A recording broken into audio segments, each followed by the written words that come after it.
आज हमारा फेयरवेल है, क्या बोलूँ समझ नहीं आ रहा है कुछ, लेकिन जितने भी साल यहाँ पढ़ी बहुत अच्छा लगा।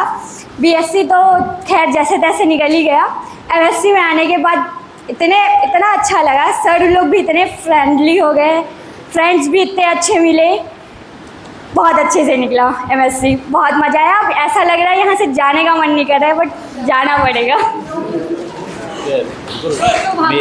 ये वैसे मेरे गांव से ही है, हम दोनों सेम गांव से। तुम चाहो तो डेली मेरे साथ अप डाउन कर सकती हो। सर आप तो यहाँ शिफ्ट हो गए ना, वहाँ रहते तो कर भी सकती थी। कोई बात नहीं, अब तुम्हारे लिए सिकोसा शिफ्ट होना पड़ेगा। बिल्कुल बिल्कुल, जाने ही मत दो, रोक लो उसको, जाने ही मत दो।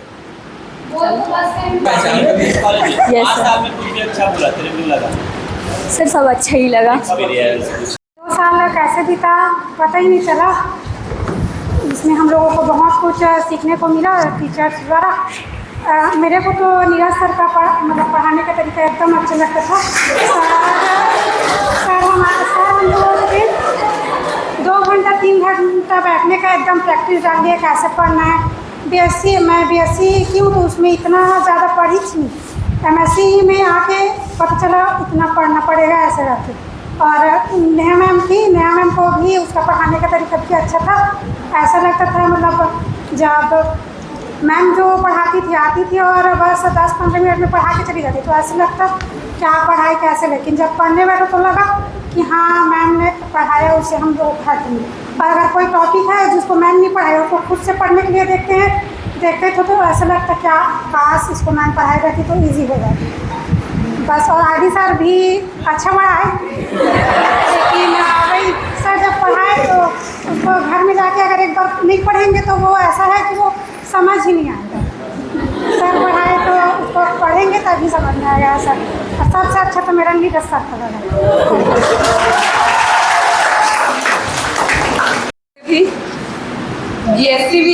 बीएससी में सेकेंड ईयर में आरडी सर आ गए थे, तो मैंने बीएससी में आरडी सर को मतलब हम लोग प्रैक्टिकल करते थे तो 5-6 बजे तक रुकते थे, जिसकी वजह से आरडी सर को भी रुकना पड़ जाता था कुछ ज़्यादा टाइम तक। तो बीएससी में आरडी सर को बहुत परेशान किए हैं। अभी भी करती हो? इस सेमेस्टर में नीरज सर को बहुत ज़्यादा परेशान की हूँ मैं।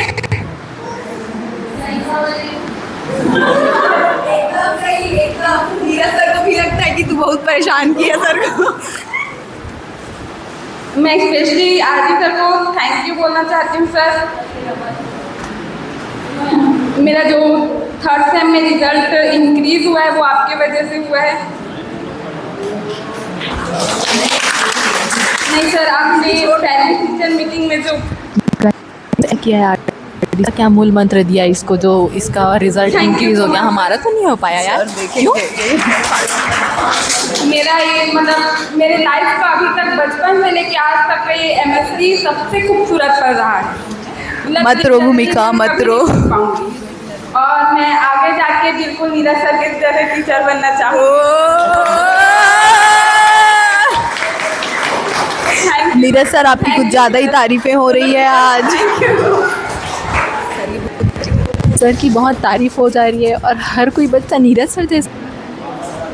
आज एमएससी फिजिक्स का विदाई समारोह है। ये खुशी और भावुकता दोनों का दिन है।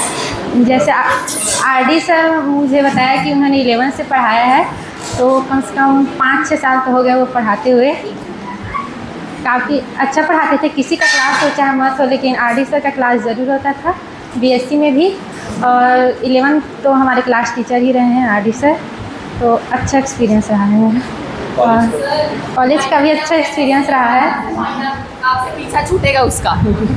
ये भी बात है। फाइनली अलविदा सर, फाइनली अलविदा। Thank you. बस हो गया? हाँ हो गया। और अपने फ्रेंड्स के बारे में कुछ नहीं, हाँ फ्रेंड्स मैं मोनल, भावना और दीपक से ज़्यादा क्लोज थी मतलब, तो अच्छा, और बाकी सब से भी थी लेकिन उनसे ज़्यादा था। हाँ हो गया सब। ताना मार चुके हैं, इतना ताना मार चुके हैं, तब भी वो समझता नहीं है उस चीज़ खुशी को। का भी दिन है और इमोशनल का दिन है। सबसे पहले मैं एडमिशन के दिन आया तो आरडी सर ने एडमिशन लिया, तो मेरा सबसे पहला क्वेश्चन ये था कि सर मुझे बाद में टीसी मिलेगा कि नहीं, क्योंकि मैं मतलब दूसरे कॉलेज में पढ़ना चाहता था।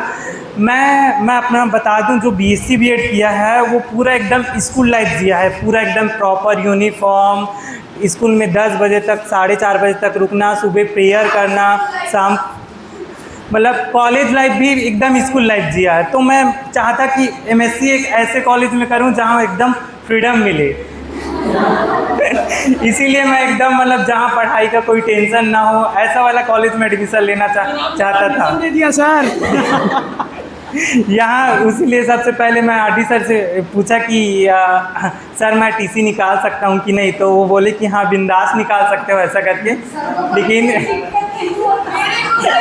बाद में थोड़ा सा जब फर्स्ट सेमेस्टर निकला तो समझ आया कि नहीं, मेरा डिसीज़न जो गलत है। यहाँ के जो टीचर्स थे मेरे और फ्रेंड जो एमएससी कर रहे हैं, उन लोग से भी बात होता है तो बताते हैं कि उनके जो कॉलेज वगैरह में मुश्किल से 2 यूनिट भी अच्छे से कंप्लीट नहीं हो पाता। तो मैं बताता था कि अपने कॉलेज में जो है प्रॉपर पढ़ाई अच्छे से होता है, सिलेबस अच्छे से कंप्लीट कराते हैं और प्रेजेंटेशन लेते हैं, प्रोजेक्ट भी इतने अच्छे से किए हैं कि उतना कोई भी कॉलेज में नहीं, बस फॉर्मेलिटी के नाम पे ऐसी प्रोजेक्ट कंप्लीट कराता था। तो ये चीज़ बहुत अच्छा लगा कि यहाँ मतलब अच्छे से हुआ। और तो हो गया, बस कुछ 4 लाइन बोलना चाहता हूँ मैं। नहीं तो तू जिया नहीं है कॉलेज वाला नहीं? जिया हूँ ना सर।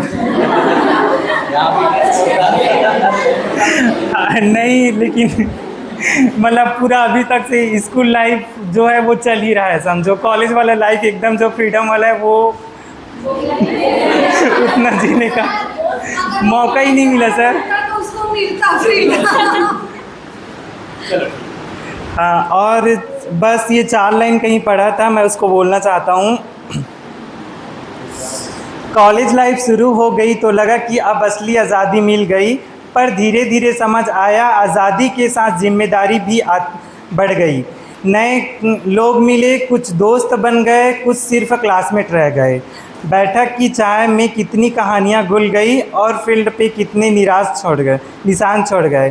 प्रेजेंटेशन का प्रेशर था, फ्यूचर में थोड़ी सी मस्ती। हर सेमेस्टर के साथ हम थोड़े और मैच्योर हो गए। कॉलेज ने सिर्फ डिग्री नहीं दी, उसने हमें रियलिटी से मिलवाया। कल ये कॉलेज भी याद बन जाएगा और अटेंडेंस की टेंशन भी मिस हो जाएगी। शायद कॉलेज लाइफ परफेक्ट नहीं होती, पर यादों में सबसे खूबसूरत कॉलेज लाइफ भी होती है। अंत में बस यही कहना चाहता हूँ, यह विदाई नहीं है बल्कि एक नई शुरुआत है। रास्ते भले ही अलग हो जाएंगे, लेकिन हमारी यादें जो है हमेशा साथ में रहेगी। Thank you. I have no words to say anything.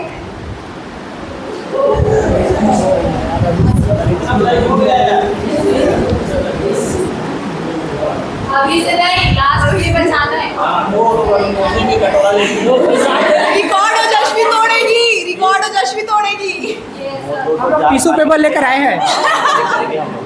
कम पड़ जाएगा तुम्हारे। 2 साल पहले जब आए थे, किसी को भी नहीं जानते थे, किसी से भी उतना कोई पहचान नहीं था, और आज ऐसा हो गया है कि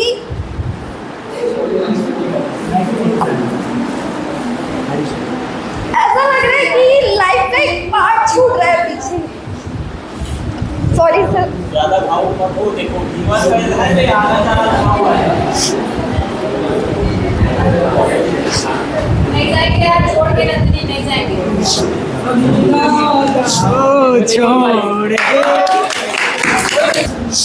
वैसे दुर्गेश नंदिनी जब आई थी एडमिशन के लिए तो अपने पापा के साथ आई थी। अब बोला ये यहाँ क्या करेगी करके, है ना?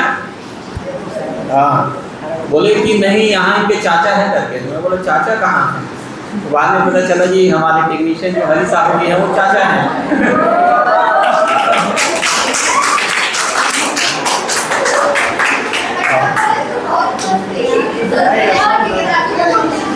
हाँ, मतलब ये था कि मेरा जो फ्रीडम है वो खत्म हो गया है, लेकिन उसके बाद भी बहुत ही मैं इनको जब देखता था तो मुझे ये लगता था ये साउथ इंडियन है। ठीक है, क्या जी, क्या बोला मधुर? क्या बोला बोलो मधुर कुछ तो बोला है, कुछ तो बोला है। कुछ तो बोला है। मधुर वो लक्ष्य बोला है सर, लक्ष्य। तो बाद में पता चला अरे यार ये तो यहीं की लोकल है करके। तो बीच बीच में हमने बहुत सारे सुना, लेकिन आज शायद जरूर सुना होंगे, ठीक है, रोने से नहीं। देखो यार ये तो जीवन का पड़ाव है, हम किसी से जुड़ते हैं, बिछड़ते हैं। क्या होता है कि बिछड़ना जरूरी है वापिस मिलने के लिए, है ना। वो उस चीज को कभी भी अपने उसमें मत लो, नहीं तो फिर मिलने का मजा नहीं आएगा बाद में। आज भी हमारे दोस्त मिलते हैं, और क्या हाल चाल है भाई, गले लग जाए। ये होता है।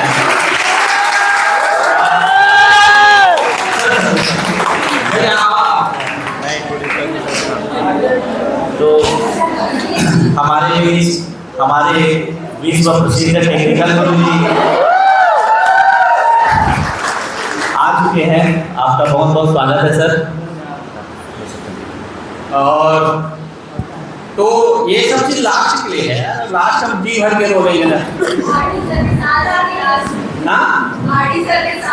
तो ही करके सर आप बुलाएंगे हम। आप ठीक है, घुमा देना।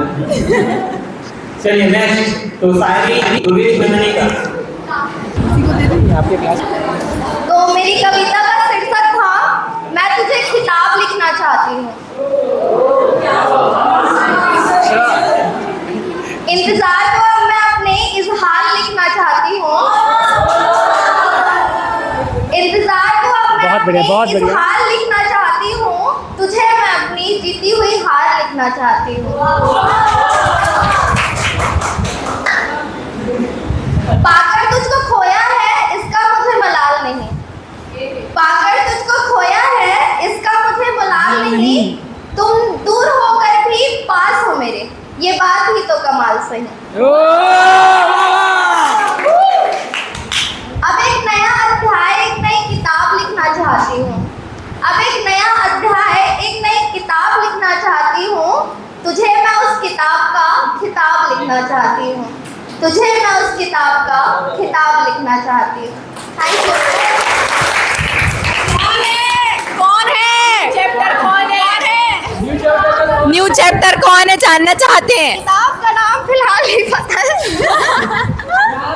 अभी बोलने का इंस्पिरेशन कहाँ से मिला तुमको? नहीं पता सर, तुम लोग को मालूम है शायद, है ना? हाँ? क्या? यार के पापा। अरे वो तो मेरी नोवेल है। नोवेल भी है? नहीं, नोवेल पढ़ती हूँ। अच्छा, पढ़ती हो, ठीक ठीक ठीक है। ताली। यूँ नाम पूछ के किसी को बदनाम ना कीजिए।